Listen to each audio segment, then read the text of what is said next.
Hey, everybody. Welcome to episode 26 of the show. I am your host, Jennie O'Connor, and I write and create courses about mastering your mindset so that you can stop settling for less, start asking for more, and finally do the thing that scares you. You know, like when you decide to stop doing stuff because you feel like you should and start only doing the things that truly call to your heart. Exactly the kind of stuff that we talk about on this show. If you are already subscribed, I love your face. You are the best. And if you are just tuning in for the first time, do be sure to hit subscribe because I've got some really big stuff coming up in the next few weeks. Do you maybe want to hear an interview about van life with a gal who's embraced being a nomad in more than 50 countries? Yeah, you do. I've also got more episodes coming up in the Courage series. Really good stuff about saying no to the good people and good things in your life, so that you can say yes to the truly great things. Kind of important stuff, right? Today, though, oh my God, am I excited. Because we are talking to a femme genius whose spirit and spunk I am low-key obsessed with. No joke. Liz Zamorski is this vibrant wood nymph of a creature who also happens to be a globe-trotting nomad and an everything enthusiast at her core. She's had stints as a waitress in a vintage diner, swim coach, wedding planner, event coordinator, stand-up comedian, improv actress, commercial model, marathon runner, flight attendant, multi-level marketing beauty consultant, barista, corporate lawyer, software technical writer, voiceover artist, and now she's a psychic medium and a tarot reader to the stars. I am like a kid in a candy store, you guys. I cannot wait to do this. So strap yourselves in, kiddos. This is going to be a rip-roaring good time. Let's get to it. Liz Zamorski, it is a pleasure to have you here today. Hello.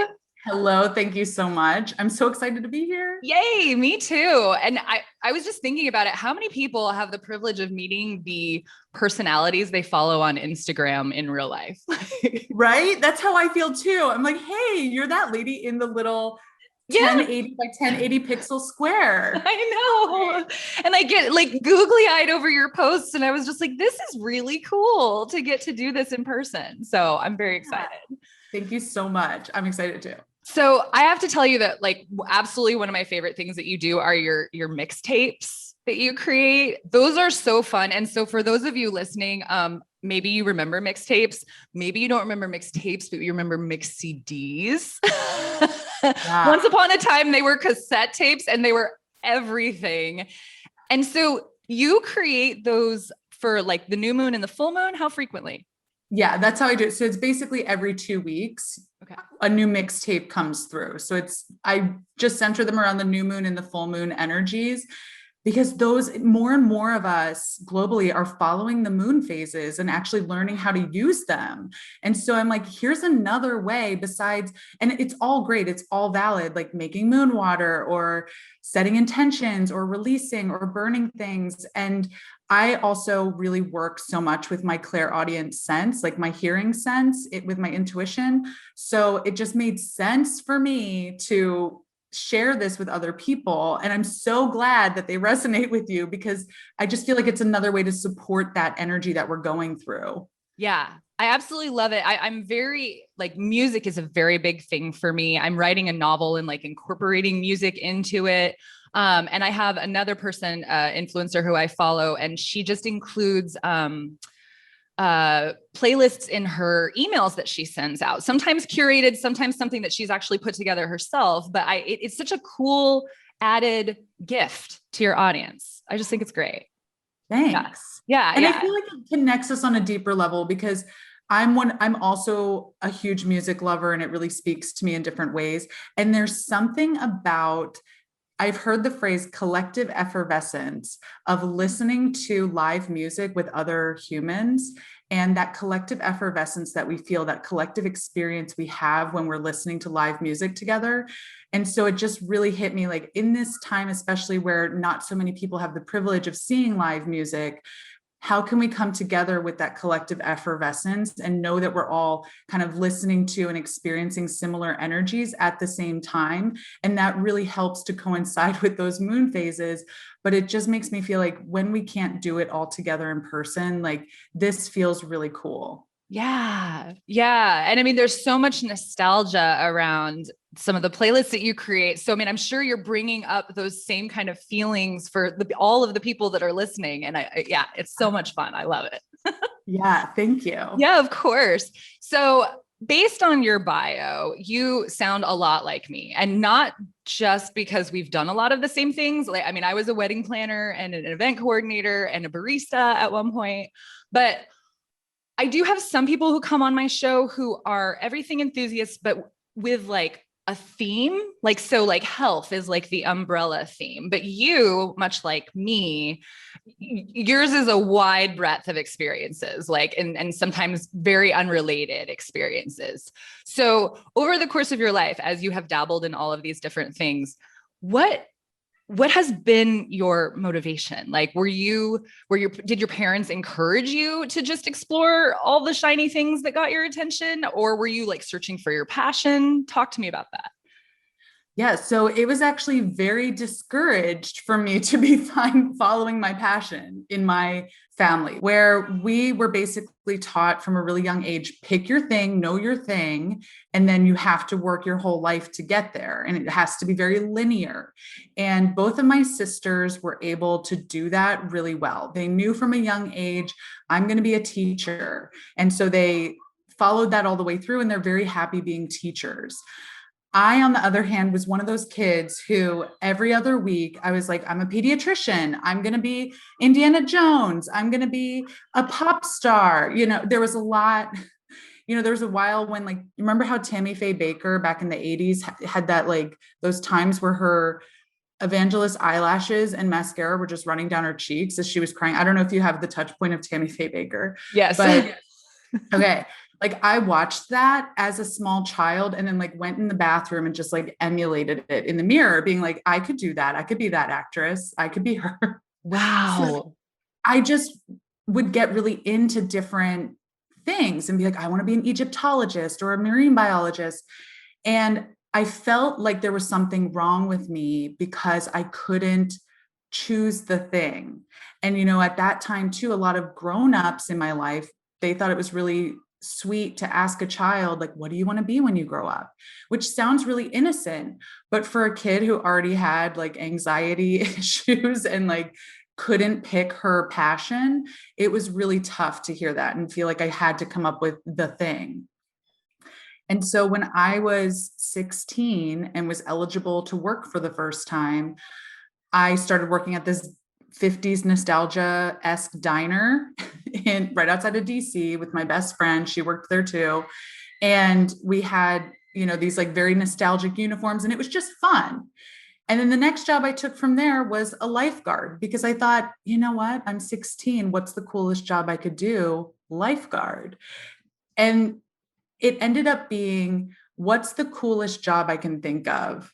And then I would just follow that and then I would find out how to get that job, just following things that sounded really cool to me. So cool being passionate, fun, but also like where other people would also think it was interesting. Yeah. Making, like, you know, like fleshing out my story in a way that, and this is so interesting that we're talking about this. I hadn't thought of it this way before, but almost like throughout my life, I've been like, I've got to make a really good origin story for when I make it. So I may as well just pull all these things together.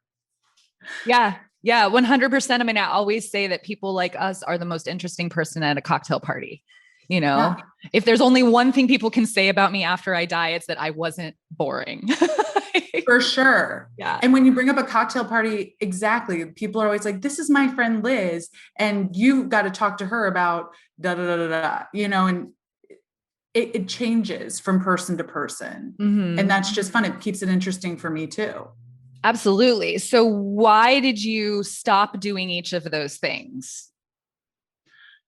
Each one, I got to one of those points. I wouldn't say that I burned out of every single one. There were a lot that I did burn out of because it became evident very quickly that that wasn't my thing. but I had spent so much time and invested so much in getting there and feeling like I've got to at least give this a chance. But now later in life, looking back and being like, that was just my intuition being like, yeah, this is really cool. And you can try it, but it's not for you, honey. Like we're going to be moving on quickly. And so it wasn't like a complete hitting the wall, but it was just knowing very early once I started those things that it wasn't for me. So it was almost like I was planning my exit already and just kind of like staying in a place, working there while I planned for my next move. Sure. So does that mean, were your parents very linear then, if they didn't understand you and they didn't encourage it? Yeah. Okay. Very linear. Interesting. And your sisters as well. Yeah. Very linear. So you're the black sheep of the family. I'm the darkest one. It is very odd. Like when they all live within a 5-mile radius of each other still. Wow. And then they live around Dallas, Texas, and I live in Sweden on like a little island out in the middle of the sea. Oh my gosh. Yeah. I mean, you're just the spot of color, Yeah. not to talk smack about your family, but I mean, you're not boring. No. In a picture, it's definitely like, here's mom, dad, sister, and Liz. Yeah. So, and they're like, could we dial it down? I'm like, I don't know how anymore. No, once you embrace it, there's no going back, I think. So, yeah. So this kind of begs a question for me. I just did 2 back-to-back episodes about different types of everything enthusiasts and discovered that there are those that are cyclical, meaning they return to the same interests again and again. And then those who are sequential, who like do a thing and maybe they do it. Like one of the guys I interviewed would do his like various careers for like 8 years at a time and then leave it and then never go back to it. So I know you were sort of dabbling at first to kind of figure out what was right for you, but which one of those do you identify with more? Sequential. I burn every bridge as I cross it. Wow. Okay. No, that's a joke, but like, yeah, I'm not going back there. I've tried it. I have the t-shirt. I can move on now. Yeah. Interesting. Okay. So given what are you? What's that? What are you? I'm cyclical. Yeah. Like for example, I majored in theatrical costume design in college. And did it for a while, like moved to New York and worked as a seamstress for someone, and then worked as like the CEO for a couturier on the Upper East Side. So I was not doing costume necessarily, but I had my hands in it. It was a very thankless industry and cutthroat and not for me at all. But I still to this day love nothing more than going nutso on Halloween. Yes. High fives. Yeah. 10. Yeah, of course. You struck me as similar in that way.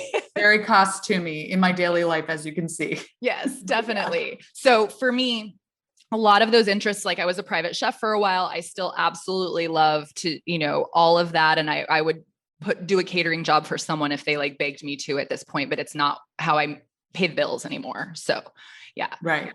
So it's cool to meet other sequential everything enthusiasts because I haven't met as many of you. You seem to be a little bit more rare than the other type. So it's fun. I love it. I'm excited. I like being labeled. Yeah. Well, I mean, I don't know. I mean, sometimes that's not a good thing, but it's fun to find your place. Exactly. And I think for you, it sounds like you didn't have that for a while. So when I don't want to like get ahead of ourselves here. I want to ask you, and you can answer depending in chronological order. I want to know how corporate law came into play in all of this. And then I want to know when you figured out that you needed to just embrace the way you were instead of feeling self-deprecating about it. So which came first? Corporate law came first. Okay. Losing the self-deprecation came much later. Okay. So corporate law, let me guess, you felt like that was a grown-up job and you needed to do it. In a way. Okay. Yes. Tell me the story. How did that happen for you? So this is really interesting. And this is such an everything enthusiast story, but I'll keep it as short as I can because it could just go on and on.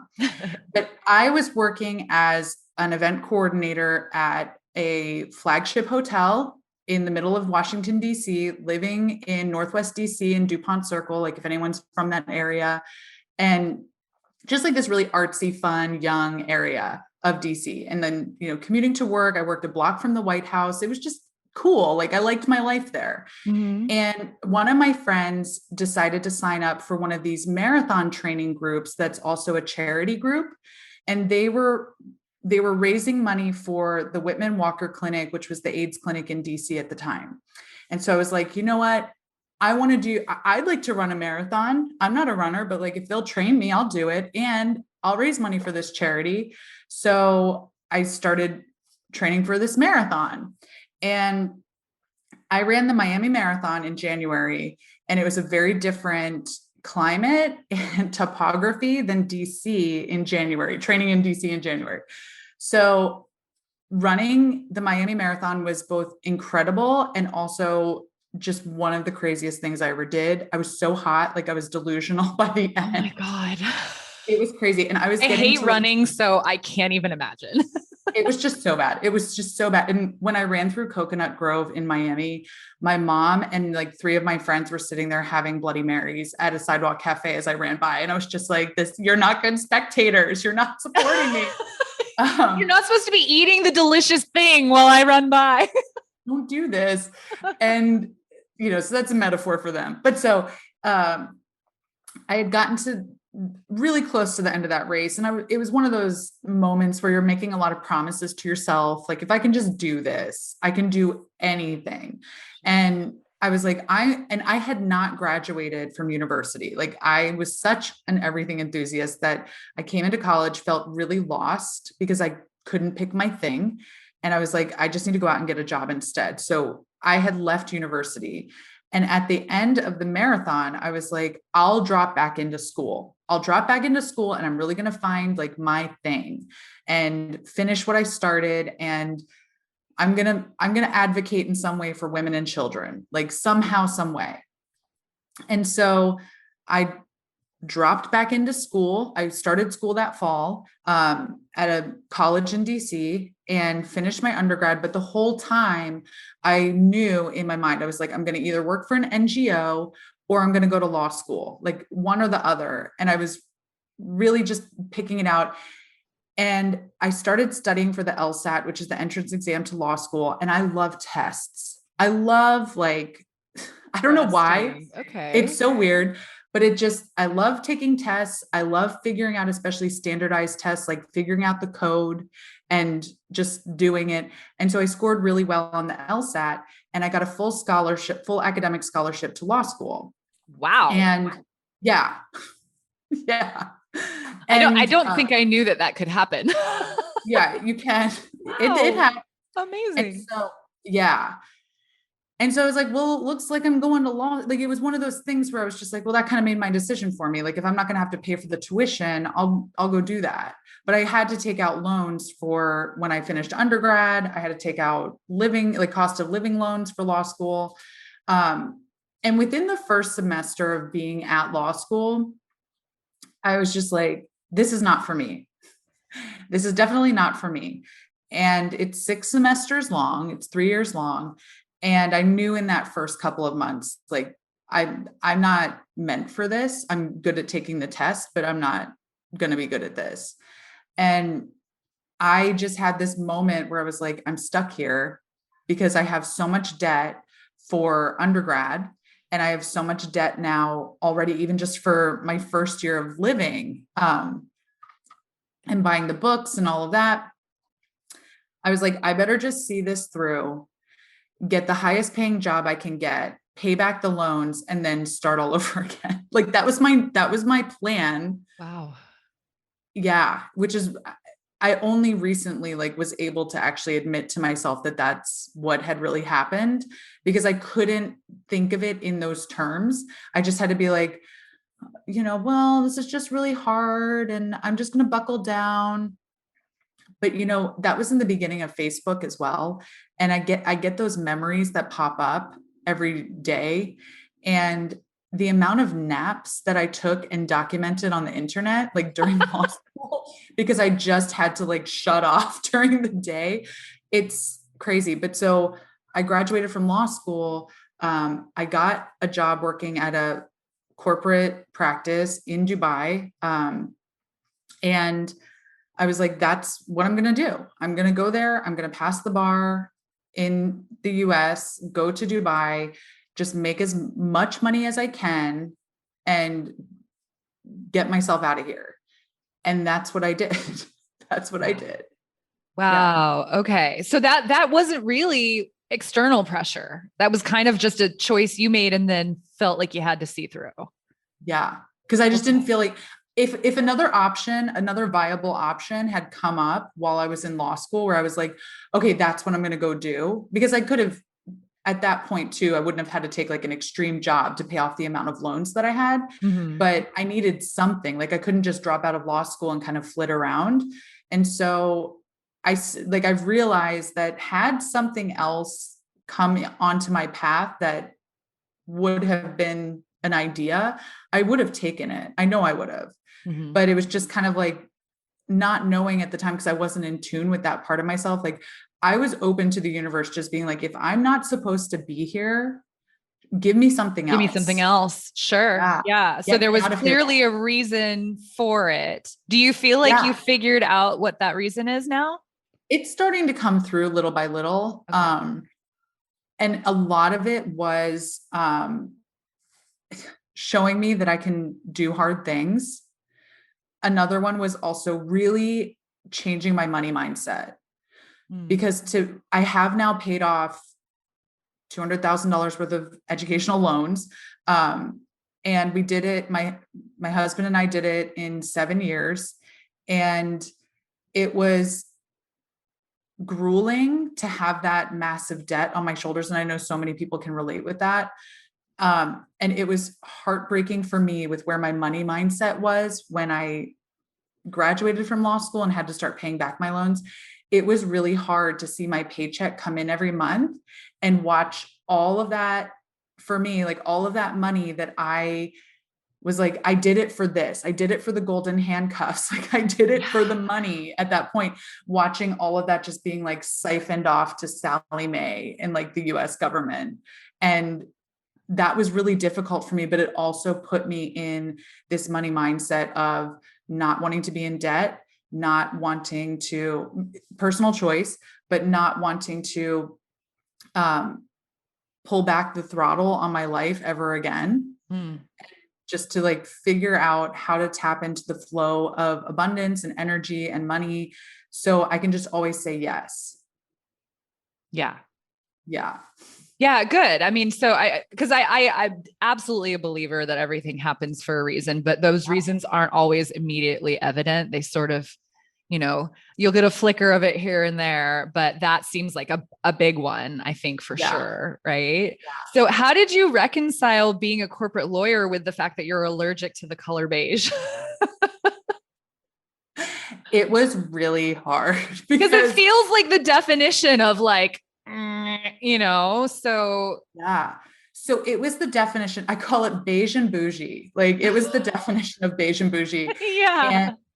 And that was when I also became an amateur stand-up comedian and joined an improv troupe for the first time. Amazing. At the I almost said courthouse, at the Courtyard Playhouse. Okay. I wasn't doing improv at the courthouse. But there's this, well, I kind of was, but there was this, I mean, technically maybe. There was this theater, this small theater in Dubai, and they had like English speaking workshops for improv and comedy classes. And I was like, I'm the funny girl. I'm always funny. People love me. I'm going to do stand-up comedy. Yay. And I started doing it. And I ended up in my first year. I got second place in the comedy awards for like funniest female comic in the UAE. Wow. The UAE, but I loved it. And that it was the epitome of like the pendulum swinging the exact opposite way. And that's also not sustainable, being like in such different realities at the same time. And one of them filling me up in such a soul-led way. And then the other one only filling up the coffer, like keeping me out of jail or like some type of penalty in the US for not paying my student loans. So I was like, these are filling like two needs, but there's one that feels so much more me. And so that also was like, I've got to get out of here. I've got to get out of this firm. Yeah. I mean, I was going to say, it seems to me, this is just my, cursory knowledge of what a legal career would be like, but there wouldn't be a lot of time for creative expression. So the fact that you managed to find it is amazing. And clearly, like, knowing that you were an everything enthusiast at that point, like, you needed that to stay sane, probably. Right. Yeah.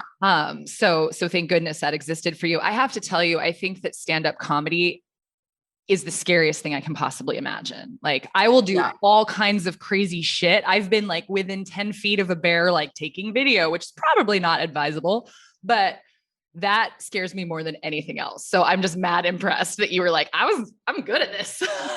Yeah. That's great. And like, yeah. And it was super fun. I loved writing jokes. I loved like practicing my set. I loved being up on stage and making people laugh. And I did that when we lived in Dubai. I did that when we moved to Sweden. I used to do these English speaking comedy nights at the casino here in the local city in Gothenburg. And I had such a field day being like, performing comedy at the casino in Sweden is very different than the context of performing comedy at the casino in the US. So I was like, for all of my kinsmen, like, this is the coolest thing I could be doing. For the Swedes, like, we're at the sad casino. How fun though. I love that you took it with you too. That's so great. Yeah. So what began the evolution of getting okay with who you are? When we moved to Sweden 5 years ago, I didn't have my visa fully worked out, but I was able to move here because my husband and my daughter are both Swedish citizens. Okay. So I was able to come with them. And so when we got here, it was in 2016, and it was right when a lot of immigrants came into Sweden all at once. And in Sweden, it was just like, it's a queue system. So whenever you got in the line is when you will be dealt with. Didn't matter that, your education level, your nationality, your family ties. It's like you're just standing in the line like every other person. Okay. And so I couldn't work. I didn't have the ability to get a job, to get healthcare, any of that for the first 22 months that we lived here. I waited in that line for 22 months. Jesus. Yeah. And when we moved here, our daughter was 2.5, and luckily they have free childcare in the country for kids over 2. And so every day I would drop her off at the little preschool, half a block from our house. And I would go into the woods for an hour and just be like, I'm just going to walk through the woods. I did not consider myself intuitive, witchy, anything like that at that time.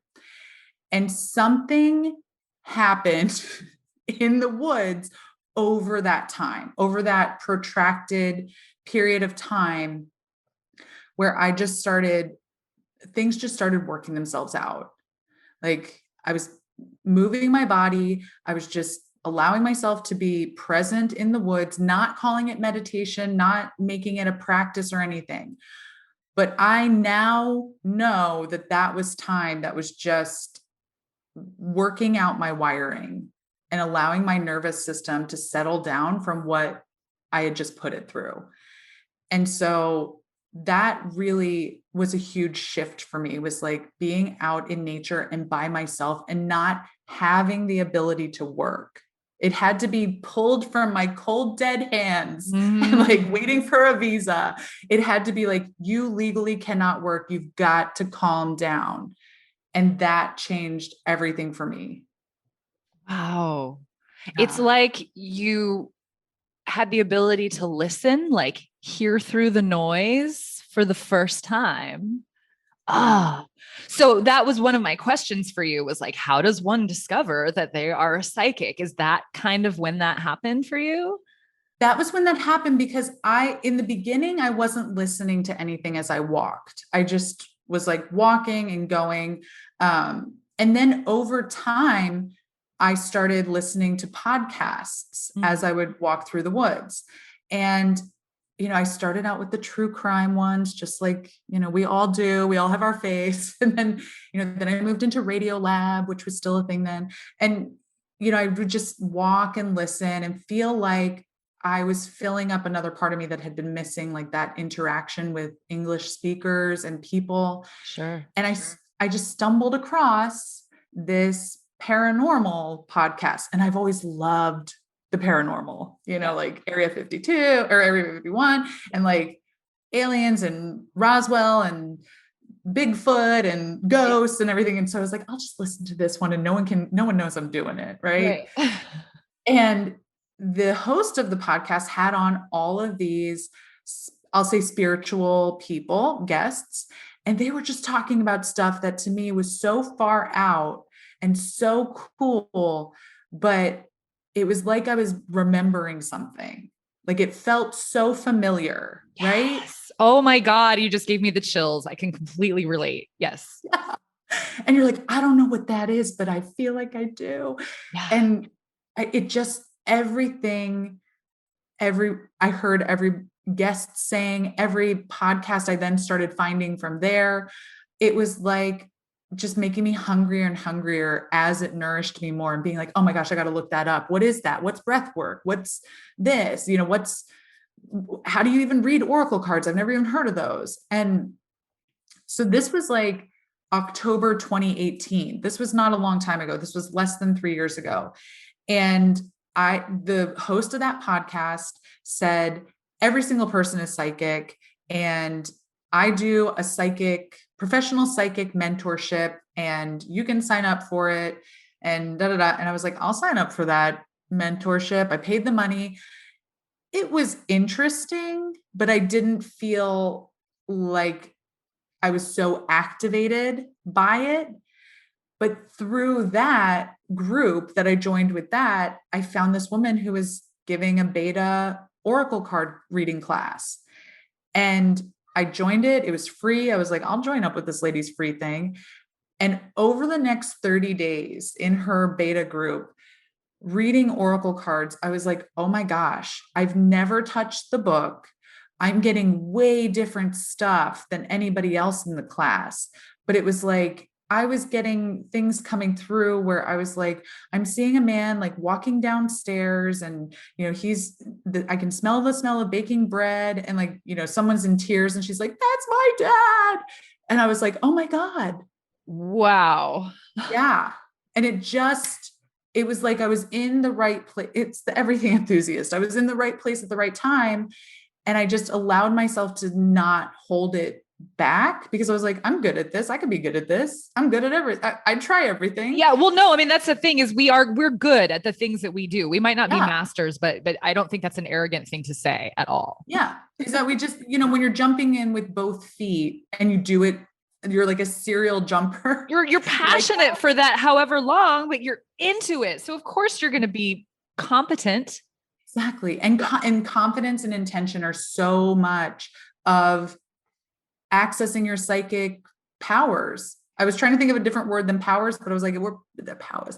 And, reading oracle cards, it just opened me up so much. And I started giving just intuitive readings to friends. I was asking for volunteers on Facebook.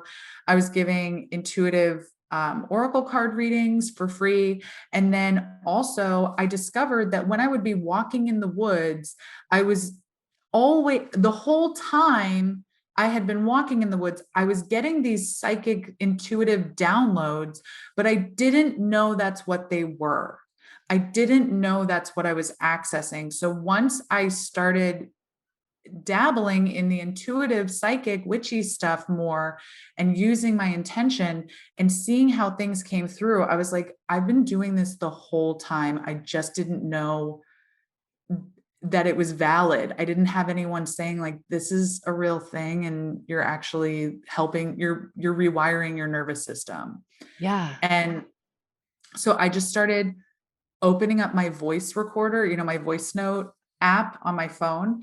And I would just tune into a friend's energy after I received their permission and just set the intention that I was going to bring through messages for their highest good. And I would just walk and just be babbling into the voice note and just send it to them at the end. I was like, here's what came through. Here's my walk. And people would write back to me and be like, I cannot believe you talked about this. And you just helped me figure out how many choices I have with this situation or, whatever. And I was like, this is a real thing. And I can really help people and also help myself. So whether we call it psychic, intuitive, mediumship, whatever it is, I realized like I can do this thing, and the depth of it, I've been doing it now for almost 3 years. And the depth of it is just, it goes on and on and on. So I'm like, I'm not getting bored with it. I love it more and more, the more I develop. And it allows me to tap into this creativity well that I did not know was in me. Yes. Yes, absolutely. There's like so many things I want to say right now. So for starters, your entire intention when you went into corporate law was to help people. And now you have found this other avenue that totally allows you to help people, but is potentially way more creative and fun. Yeah. Exactly. Yeah. And I found when I discovered Wicca, I was like, this is like going back to school. Like this, there could be a whole university for, like, it's Hogwarts. It's like, sign me up. Yeah. Yeah. Yeah. But I could study it for the rest of my life and never know everything there is to know. So for someone who is an everything enthusiast, that is like a dream. I will never get bored. So I can completely relate to that as well. How did your family take this major shift? So some of them still don't know. So wait a second. I'm outing you right now. It's okay. They won't watch the podcast. Okay. They don't use the internet. Okay, perfect. But yeah, it was really funny because that was my biggest barrier, was like, what if my colleagues, my family, people that I went to school with, like, what if people find out that I'm doing this, but I love it so much. So how can I do it in a way that's open and honest, but where nobody finds out? and as you can imagine, that I really noodled it around and I came up with bupkis. Like I could not figure it out. And so I just started letting it seep out little by little at a pace that felt safe for me. And it was really hard. There were a lot of limiting beliefs. And then my mom I told my mom, I'm like, she found out, but I told her. Right. And then I told my sisters, and everyone was kind of in this silent agreement that my dad could never know because my parents are really religious. Okay. And so it's just been like where I know that my extended family knows. I know that a lot of my ex-colleagues know. I know that a lot of people I went to school with know. And I'm just at this point on my journey where I've realized like it's not for them. And if it is for them, they've come to the right place because I'm the best. But if it's not for them, they can just look away. Yeah. I'm not hurting anybody. I'm not hurting myself, and I'm having the time of my life. So, like Patrick Swayze's lifting me over his head because I really am. Yes. And I've learned so much about, if I like me, it sounds so simple, but it's like, if I like me and I really like what I'm doing, like I can't let other people's uncomfortable feelings about it hold me back. Yeah. But that was a journey too, as it always is. Yeah. And it's so funny because before I became one, I was like, witches aren't real. And they're not real. like, cause I hadn't looked into it. And then once I started learning about it and how it is such a peaceful, loving, self-responsible way of existing. And if you want to be like diehard Christian, you do you, boo. Like that's 100% what it teaches and what it preaches. And it's so strange that, there are absolutely people in my life who I'm fairly certain would write me out of their life if they knew about this. And I want to be like, but you've known me for 43 years and you know that I'm a love bug. I'm not a Satanist. But it's a really interesting like road to have to travel down because there's so much education that's needed for some people. And so if it's not for you, just keep on walking. But it's just because you're not even willing to open your mind. Like, I just wish I could tell certain people. And I've had a lot of friends say, just don't use the word witch. Like you can talk about it, but just don't use the word witch. And I was like, yeah, I'm not going to do that because like, this is your thing. This isn't my thing. Like, I'm just running around, like being responsible for myself, loving on people. What is the harm? What is the harm? Exactly. Yeah. And I only recently started using the term witch for myself. And by recently, I mean like the past 6 months. So it's recent, but it was so empowering. Once I said it for the first time, it was like when we were talking about like the remembering feeling. Yeah. It was so empowering. I'm getting chills. And watching this global movement of more and more women and men and non-binary people identifying as witch openly, I'm totally activated right now because it just overwhelms me with emotion of how much healing is going on around that word, and how much even people who don't believe in it are positively affected by that healing. Yeah. All of these centuries of mistreatment in the name of the witch, and how much good they were actually doing and trying to do, developing medicine that actually worked when the medical establishment was just killing people and bleeding them to death. Yeah. They didn't have, the medical establishment was not, I'm sorry, I'm not going to I'm like going off on this tangent, but witches were the ones who were understanding how to use plants and temperature and different mixes to actually heal people and help them get better. And because that wasn't in line, and because that was threatening the government and the church, they had to be exterminated. Mm-hmm.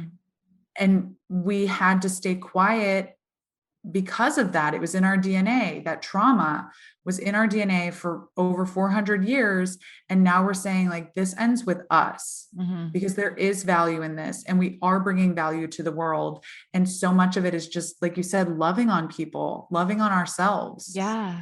Yeah. I mean, the work I do is always for me, but when I'm compelled to do work for other people, it is out of love. It is like, here is how I can help with this situation. And let's say nothing happens, like that's all that will happen is nothing. Like regardless, no bad will come to you. And so I just, there's such a deep witch wound that needs to be healed. Hence the, feeling the need to stay in the broom closet. I can completely relate, but what I love most is that it's all of these people deciding to identify with the word witch who are taking responsibility for their own lives in an era of passing the buck, in an era of victimhood. Yeah. These people are like, that's not how I'm going to do it. And I think that has so much value. I just wish that everyone could see it, Yeah. And also understanding the concept that in this world that's made up of different densities of energy and different vibration levels of energy, that when what we do for ourselves, it's like the second wave of feminism that was based on this principle of the personal is political, like that whatever we're doing for ourselves is raising a vibration that can't help but to ripple out from us. Yeah. And so we're taking responsibility for ourselves, but I'm also like, you're welcome, because that ripples out to every person that we interact with, energy around us, proximity wise. And I love this concept too. And I'm wondering if I get the feeling that you're also kind of this modern day nomad, because many everything enthusiasts are. Yes, absolutely. And I was introduced to the concept, obviously, within the past couple of years, when I've started really dabbling in all of this, of grid work. Is that so many of us light beings or witches or people who are awakening now have been traveling around the globe as much as we can for a long time. And what we're actually doing is that we're being called to different places to anchor in light and high vibration energy in those places. And so you see that there are these energy epicenters as well, where a lot of people are drawn to, like Machu Picchu and the pyramids. And those are anchor points where we're being called to come and just anchor in light. And it benefits, that's the epicenter of those who it benefits. And I just love thinking about it that way, that when we're called to go to a new place, it's because we're being called to anchor in light. It's that gives me the chills too. I mean, I know we keep saying that, but like I get a call to go somewhere and I don't think about it. I was sort of chuckling to myself the other day. I was like, I'm going to Glacier National Park for 2 weeks to camp by myself. And the next day I just started planning it. I didn't like think about it. Is this a good idea? Can I take that much time off work? I was just like, I am going, I am called to go. And I've done that a lot of times. And that makes so much sense. What you're saying, that's the reason behind it. I love it. Yeah, I love it too. Cool. Yeah. So it sounds like this is the journey that got you to a place where you are comfortable embracing the sparkly thing, whatever that is. And to my mind, I equate that with creativity. So it's probably a mistake for me to say that everything enthusiast only pursues right-brained things, because I don't think that's necessarily accurate. But you talk about how like we're programmed, and I completely believe that that's true. And I want you to go into that a little bit. And you talk about how creativity is the anti-program. And I'm inclined to agree with you without even knowing what you're going to say yet, but I would love for you to elaborate on that for me. Yeah. So when we're born, every experience we have is activating our nervous system. It's teaching us something. It's creating new neural networks. It's literally shaping the physiology of our brains and our spinal cords, like what that fluid is doing. And that's the science, right? Is that we're constantly, when you look at now AI, and AI is being programmed to think, quote unquote think, it's because it's being given basically decision trees and then possible outcomes. And that's how we're programmed too, is that throughout our lives, we're told that we have free will, and we're given these decision trees in every moment, and we're choosing different outcomes and seeing what that produces. And so that's really the definition of programming. And so throughout our lives, we're programmed. But being human, we also carry trauma in our bodies. We carry trauma in our DNA. We traumatize one another, sometimes unintentionally. And so that's shifting the way that we're being programmed, is through the adults in our lives, through every experience we have with other humans. And we grow up really internalizing those voices, and it becomes the sound of our ego, which a lot of times sounds like our own voice. So we can get confused. Sure. And be like, that's because people are like, oh, that was my dad's voice. But it's like, but it sounded an awful lot like mine. We always have these tapes kind of running in our head saying, do this, don't do that. This is safe. That's dangerous. Don't take too many loops. Like, don't be weird. Don't be an outcast. Stay with the pack. And so that's really riding on that autopilot that is programmed into us, like that it's a predictable outcome, that if I ... then ... Mm-hmm. And I came to this realization like 7 or 8 years ago when I was working at a law firm, that was total BS. And I wasn't ready to really dig into it. I didn't know how to dig into it. But I was just like, I've answered every bargain that was offered to me by saying, okay, yeah, I'll take that bargain. Like, if you go to law school, you'll be happy because you'll ... If you go to university, like, you're going to be successful and then you'll be happy, blah, blah, blah. And I just started going through all of these bargains that I had taken throughout my life. And I was like, or all the deals I made with the devil, right? That I'll do this and then I'll be happy. And I was like, it's just BS. Like, we have to wipe the slate clean. So what can I do instead? And I just started activating that was when I started stand up. Like, I just started activating like different creative ways of like stepping out of the autopilot, like stepping out of the cockpit and being like, I'm going to start serving drinks for a while. And that started dismantling things for me. It just started changing things little by little. It was subtle at first, but it started opening up a lot more opportunities. And when we decided to move to Sweden, it was one of those sitting in the middle of the afternoon and being like, I feel like I'm done here. I can't do another day in Dubai. We've got to move somewhere. And I feel like it's going to be Sweden.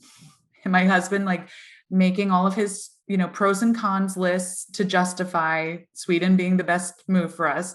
And at the end, we both, he agreed, but it was like what you were saying, where you just kind of decided to do something. And I was like, I just know that we're supposed to move and we're going to go there. Mm-hmm. And that was obviously like a huge activation of creativity, like throwing away the program, throwing away what was expected of me, which was to stay in a law firm and just stay beige and bougie forever.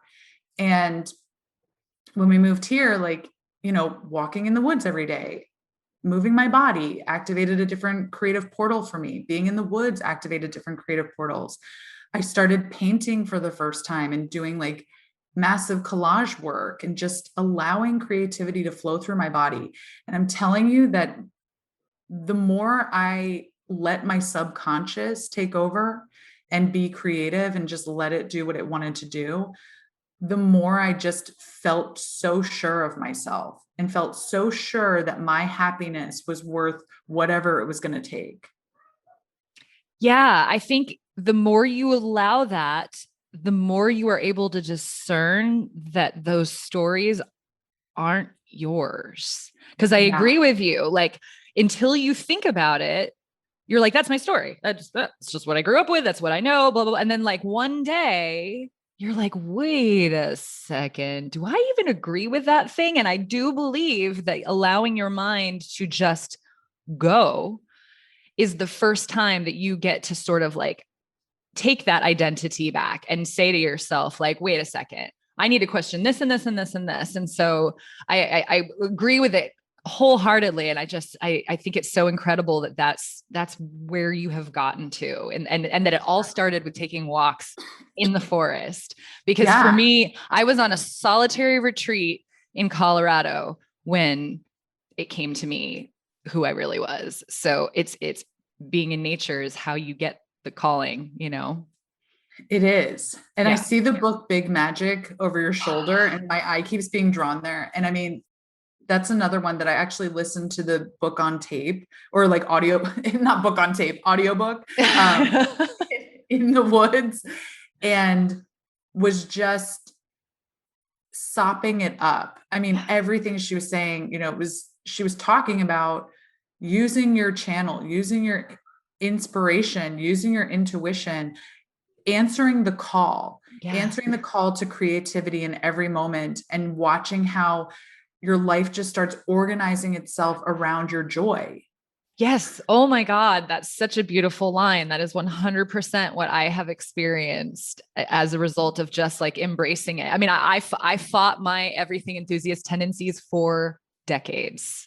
And then when I stopped, it all got easier, Yeah. It sounds so oversimplified. And I like, that's what this podcast is for. And I imagine that there are people that are like, yeah, I wish I could do that, but it's true. Like, and I have yet to see it not be true for people who truly decide, I am going to embrace this thing that brings me joy and have that be my guide. It works. Yeah. It just does. It works. Yeah. Exactly. There's an MLM company that I've seen on the internet called like It Works. But it's like, every time I say it works, I'm like, I sound like an MLM, but I swear to you, it works. But it does. It works. No. It does. Yeah. And it was so funny because I did have the privilege of having a therapist, working with me, like once we moved to Sweden. So about 3 years ago, I started meeting with this woman, and I had her insight and support where she really opened my eyes to how, once you've just determined that you are allowed to question anything that doesn't bring you joy. And I'm not talking about toxic positivity. Like, of course, we have the full spectrum of emotions, but making decisions in your life based on other people's comfort or, it's something that, where you're made to feel bad to make other people feel good. Like, that's not serving anyone. Mm-hmm. And when you choose that thing that lights you up, like you said, like, it's almost like you can't fail because the energy will meet you at your joy. Mm-hmm.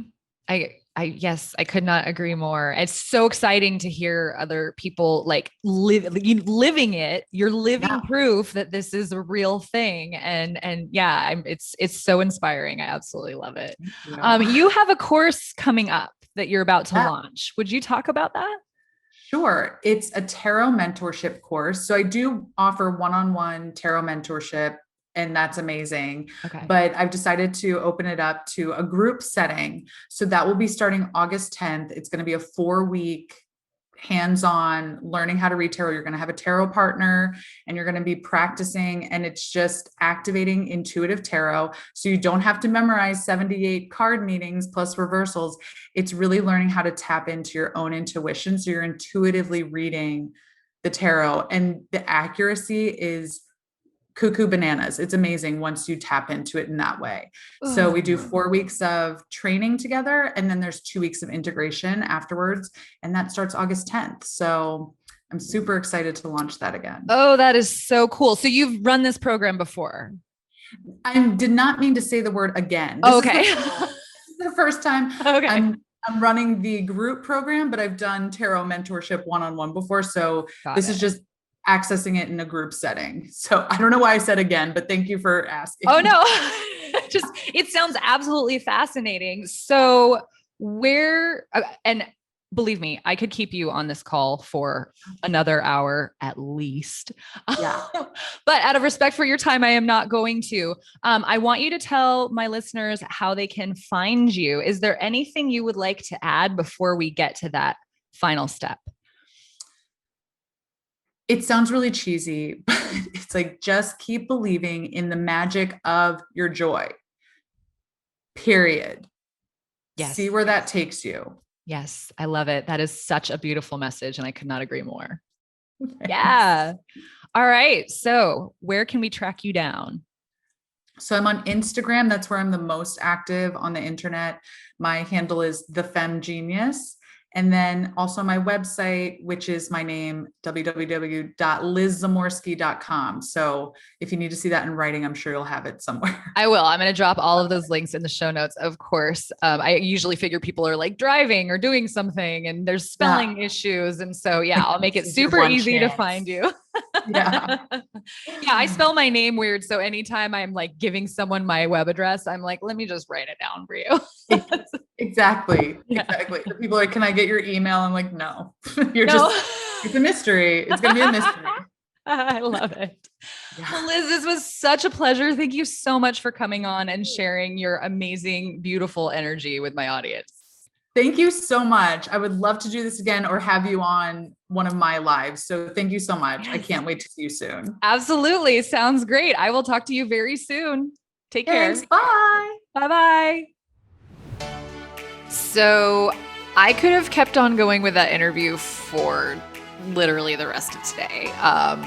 I hope you guys enjoyed it as much as I did. How fun is it to find your people, right? Like, that's kind of what I hope this show does for you, is to just help you hear your own story and someone else's story. So A, you know you're not alone, and B, you can see yourself differently in a more positive light.